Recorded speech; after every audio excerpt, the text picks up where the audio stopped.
On this episode, we talk about haunted houses, rising interest rates, and reverse mortgages. It's a scary show.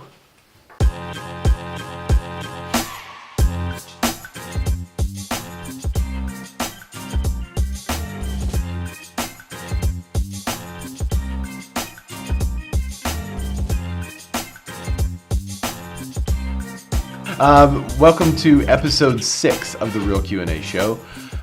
Today we've got some great questions, so I appreciate all you guys who sent them in. And please, if you're watching this for the first time, I'm a real estate agent. And if you have any questions about anything related to real estate, lending, inspections, any part of the process, feel free to send it to us and we'll try to answer it for you. You can hashtag RealQA, or you can just comment on one of our shows, or send me a message. Any way you want to get us the question. We love video questions too. Last episode we had a ton of those, so check that out. But any way you want to get us a question, please ask. This is Katie. She's a buyer specialist here, and she will be the one giving me the questions. So you can also hit her up with some questions too, and she will put them on the show. All right, what do we have? Episode 6. Debbie Critz, who is my mom, asks, what is a reverse mortgage and is it smart to get one? Debbie Critz. Does your mom watch the show? I think so. Really? Yeah. That's awesome. Okay. Hi, by the way, and thank you for your daughter. She's incredible. She's an excellent addition to the team. Reverse mortgages. In short, I think they're a horrible idea. But I'm not the only one that thinks that. If you look up Dave Ramsey, he's got a great article on it. Critz is still here for this episode too. He's a lender. I asked him in short what his opinion of reverse mortgages were, and not so many words. He said that they stink. So the reason why,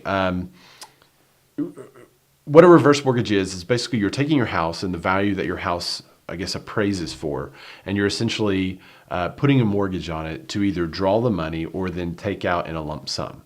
I think there's an age requirement on it. I know there used to be. It was like 62 or something like that. You had to be over a certain age or they wouldn't let you do a reverse mortgage, which should also be a red flag, because if it was a profitable venture for a regular home buyer, then why wouldn't that be open to more people? The reason is because that reverse mortgage is payable on death or on foreclosure. Now, they always say that we're not going to take your house from you, and that's true unless you can't pay the taxes and unless you can't pay the interest or insurance. Then you're up a creek because they can actually take your house away from you then, and the reverse mortgage will be payable upon that. Now, let's say you're like, well, I don't really care. I just want the money. I want to draw out the money until I pass away. That's fine, but you might miscalculate. You might miscalculate your estimated time of death, in which case I think they do have some allowance for that in the reverse mortgage to let you continue to draw money. However, now the value of your reverse mortgage is now over the value of your home. So when you pass away, the debt could be passed on to your heirs, and they can't just sell the house for you and take the equity out of that if there is any equity. They would actually have to sell the house, pay off the debt. If there's not enough money to pay off the debt, then your heirs could be responsible for that. So Chris made a great point. He said if you do decide to do that, your heirs would have to be okay with it because you're essentially obligating them to debt, or obligating the estate to debt. So Dave also makes some great points. If you look up his article, I read it years ago. But I know in it he talked about a lot of hidden fees that were in reverse mortgages. He talked a lot about some of the things that you don't think will come up that happen. He said there's really only two options. Let's say there's an older person, they have a paid-for house and no money, and they need food. In short, he said there's two options. One is you get a reverse mortgage. He said that's an awful, horrible option. He said the other option is to sell the house. And he said that's really hard to do. That's really hard to deal with. You're telling grandma, hey, we got to sell the house. And it's really sad, but grandma didn't save the money. So first, changing our behavior now to where we could set ourselves up in the future to where you don't need something like a reverse mortgage, or to where you're not enticed by the reverse mortgage, would be ideal. But in short, a better option would be actually sell the property or downsize to a smaller property and then sell that one, take the money from that, and then invest it if it's enough, or you can live off of it. So that would be a much better option than the reverse mortgage. Terry Roy from Twitter asks, does an obligation exist to disclose possession by a demonic spirit, either ethically or legally? Asking for a friend. This is an awesome question. So this was on Twitter, and it came from a discussion out of a house being possessed. This is also a very tricky question. There are actually some states that have laws on the books, so check with your state first, that say if a house is haunted or possessed, then you have to disclose it. In Arkansas, it's really up to the seller. A seller does not have to provide any type of disclosure at all, but I can tell you in practice that it's very difficult to build a buyer's trust when the seller says, we're not going to say anything about the property. In most cases, it's done where a seller of a property has never occupied the property. They're either an investor that's flipped it, or there's been a tenant in it for a long time. Oftentimes you'll see a disclosure, or a builder will say, no disclosure available, and they'll write that on disclosure and give it to you. In the case where there's something like a demonic spirit, or I've had cases where people have passed away in the house, it really depends on if the property has been stigmatized or not. There is it's a little checkbox, I guess you could say, on the seller's disclosure that says, are you aware of anything else that could affect the value of the property? If you know your property is stigmatized and everyone thinks it's haunted, and it's kind of well known that this is the haunted house in the neighborhood, if you feel like you should, that would be the place to put, our house is known as the haunted house, I guess. I mean, how do you disclose that? Especially now the question is, what if you don't even believe in ghost or haunted house? Then do you disclose something that you don't believe in? So this is a great question for an attorney, but in short, it's really the seller's discretion what they disclose about those things. If somebody's passed away in the house, it's again their discretion about what they disclose and how. In practice, I've sold homes where it's been a bad situation in a house and somebody's passed away or was shot and that kind of thing. And I told the seller, I said, hey, this is your discretion. This specific case, he was a landlord. And so we had an offer come in, and he said, well, go ahead and let him know that this is what's happened and we'll consider the offer. I said, okay. So I called the other agent, said, hey, this is what's happened in the past. We just want to let you know up front. And the other agent said, yeah, that's fine. They don't care at all. And so there's going to be probably a majority of buyers that as long as the work was done in the property to fix whatever it is, they're not going to care. Now there's a unique situation that I do want to bring up with haunted houses. In some cases, they could actually sell for a lot more, depending on the history of the property, who is haunting the property, and if you have verification that the property is haunted. So if you have I guess the ghost hunters and those folks come out to your property and they can verify for you that there is some kind of ghost in your house, and especially if you're in a historic home and the ghost is famous in history, it's on. Like your house could go for a lot of money, which is wild. So if you do think that could be the case, then look up the history of your home, and you could be sitting on a gold mine, and the only thing you know is that the salt kept moving across the table. But in reality, you could sell that for a gold mine. I think of Beetlejuice, everything that happened in Beetlejuice. So yeah, great question. I love questions like that. Next one is from Carla Smith. She asks, will the rising interest rates keep people from buying and selling? Rising interest rates. So since the election, the interest rates started to skyrocket. I think it went up, what was it, Chris? Like a half a point or something like that? And then it kind of eased. It's eased a little bit since, right? No, they've actually continued to. They're going up. Increase. It's been steady for about a month now. It's not what we'd like to see, but right. It's gonna happen. Yeah. They were artificially kept low for at least 5 or 6 years. Right. And so it's bound to, and the Fed said no matter who is elected, that the rates would increase. We didn't anticipate them increasing at this rate. Normally, when there is an election, the money is put into T-bills and people go to bonds and things like that, and they kind of get out of the market and go to a safer, more secure securities, and that in itself keeps rates low. Well, what has happened since this election, everyone's so bullish on the economy that they're throwing money at anything in the stock market, and they're actually taking money out of bonds and T-bills to put them in now to catch the market before the run up. So they think the rate at which we're increasing will slow. I'm curious to know, has the Fed come out and said what he's going to do yet?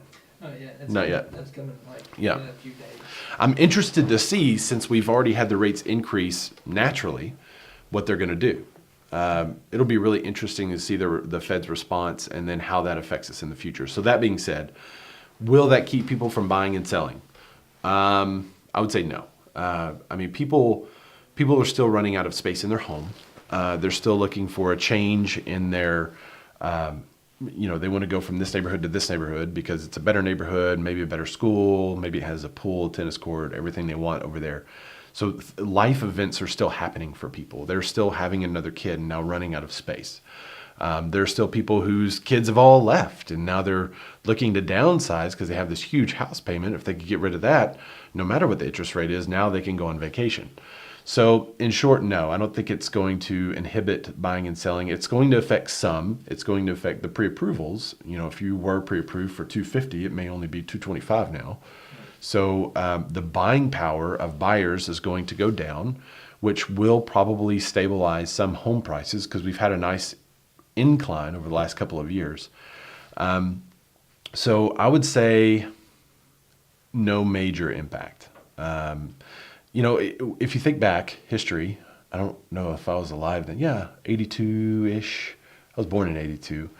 But I think the rates were really high even then. I mean, I always hear the stories of people buying and selling at 18, 19%.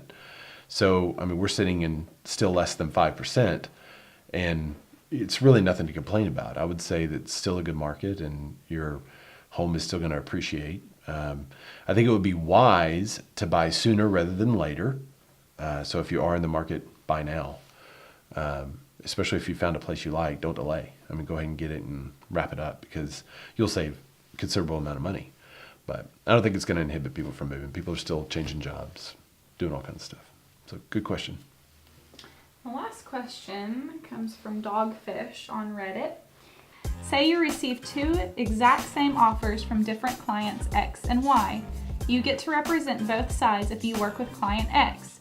You represent the buyer and the seller because client X has no agent. You get to represent only the seller if you worked with client Y. Client Y has his own agent. Which offer is accepted? Does the owner decide what offer to take? Do you have a preference? Do you honestly influence in this decision? That's a great question. So initially when I read this question, I thought it was more about dual agency, but after reading through it, what you're actually saying is one side doesn't have any representation at all, and the other side has representation that's another agent. I'll throw another variable in there. What if you're in a situation in which I, the agent, actually represent both sides? In that case, which offer gets accepted? Well, I'll tell you how we do the offering process, and then I'll kind of go into a little bit of detail.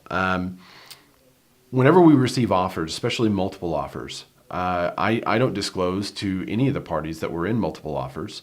I don't disclose to the buyer that there's another offer because I'm currently representing the seller. And I make a promise to my sellers that I'm not going to tell a buyer that because the buyer could run away. So a buyer could hear multiple offers. Well, I'm not even interested, and they run away. And then you thought you were in multiple offers, but really you're only in a single offer or no offers because they could all run. So I don't say anything to that buyer about being in multiple offers. I tell the agent the same thing I would tell that buyer or a buyer I represent. If you're interested in the home, now would be a great time to put in an offer because it's been an active property. That's about all I say. So whenever we have a multiple offer situation, we calculate the net for the seller on each of those. If they're all the exact same, which never happens, but if they were all the exact same, it would be really rare. And usually the client would just pick the one they like, or in a multiple offer situation, they will usually counter and say, hey, we're in a multiple offer situation. We're going to review all these offers tomorrow at 5 p.m. If there are any changes you want to make, let us know. Meanwhile, there could be other offers that come in. Somebody's going to edit their offer. So we're dealing in a very hypothetical where everything is the same. There's so many terms, Somebody's going to want a survey. Someone's going to want a split title. Somebody's going to want termite. Somebody is not going to want termite because their brother's a termite guy. Somebody's going to want the fridge. Somebody else is not going to want the fridge. So there's so many variables that usually when we calculate everything out, after everybody gets their multiple offers in, there's a difference there. And the seller will choose who's to counter. I don't influence that decision. I essentially put it before them. I represent them just like I was representing anyone else. And I say, here are the offers. Now people say, well, how can you represent your buyer?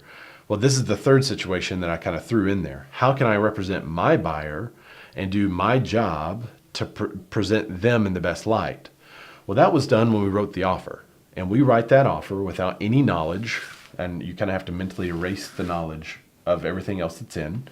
And when your buyer says things like, do you think it'll be accepted? I tell them the same thing I tell every buyer. I have no idea. It depends on the situation of the seller and if other offers come in or not. So I think if an agent has developed a system for writing offers and a system for doing multiple offers, a system for representing the seller, if they've just in practice developed good practices that I treat everyone the exact same, no matter if I represent them or if they have no representation or if they're represented by another agent, everyone gets the same information. Everyone is treated the exact same. It puts the clients I'm representing in the best possible scenario on all sides. And that's how, in short, we manage the dual agency relationship. Now, in some states, they don't allow dual agency. As a matter of fact, in some situations, there could be a buyer agent who actually represents the seller, where all agents involved in the transaction represent the seller, and everyone in that state knows it's called buyer beware. That's what it used to be in Arkansas. It's not that way anymore because we felt like the buyers needed more protections. If I am in a dual agency relationship where I have both the buyer and the seller, and we actually go under contract, I find that it's a very smooth process because we close most of what we put under contract. We kind of bulletproof the transaction throughout. We set buyer expectations and seller expectations throughout so everyone knows what's happening and how it's happening. And so if you have a great agent, I think you could have a really smooth contract to close process, which is really important and where a lot of deals fall out. So I think there's a lot of advantages to accepting an offer in which the agent represents both if you have a really good agent. If not, there may be an advantage to accepting an offer where someone else has representation other than your representation. It is scary at times to accept an offer from a buyer who refuses representation. In most states, that representation comes to them for free. If they refuse that representation, then they should use an attorney or they need to use someone to represent their interest in the transaction to make sure they're not taken advantage of, first off, but also just to help the transaction, help the process actually go to close. I see a lot of unrepresented buyers. They have a hard time making it to close because they don't have the contacts, they don't have the resources. Something comes up in inspection, maybe they didn't have a good inspector, but all kinds of things happen throughout the transaction that can be difficult for them. Now, all of that being said, on our team, we actually have an incredible buyer specialist who is Katie. So in the rare cases where we're representing both parties, it's usually one in which I'm representing the buyer or the seller and she's representing the buyer. That is no different in Arkansas from a broker. Let's say you have one of these big box brokerages and they have hundreds of people. In Arkansas, the broker is actually the representation. So if you didn't allow dual agent, if you're a seller that said, look, I don't want any agent who's representing both sides to show my property. Well, you have to say none of the other agents that are at that brokerage can show the property either because the principal broker is actually the representation and then we are just associates or agents of that principal broker. So it could put the seller in a difficult position if they said no dual agency at all because now all of the agents at your brokerage can't show that house. So yeah, I would say stick with a good agent. You're not going to have any problems. Is that it? That's it. Awesome. Well, thank you guys again so much for the questions. I really appreciate it. It's been a lot of fun. This was our last episode for 2016. So the next time we are in front of the camera will be 2017, a new year. Yay. Yeah, I'm super excited about next year. It's going to be a lot of fun. And yeah, I guess that's it. So send us your questions. And thanks again for Chris Ledbetter for the input. Appreciate that. So, hey, yeah, come be our studio audience. You can just shoot me a message and ask, and and we'll have an applause track next time. Right? Yeah. All right. All right. Well, thanks. We'll see you guys later.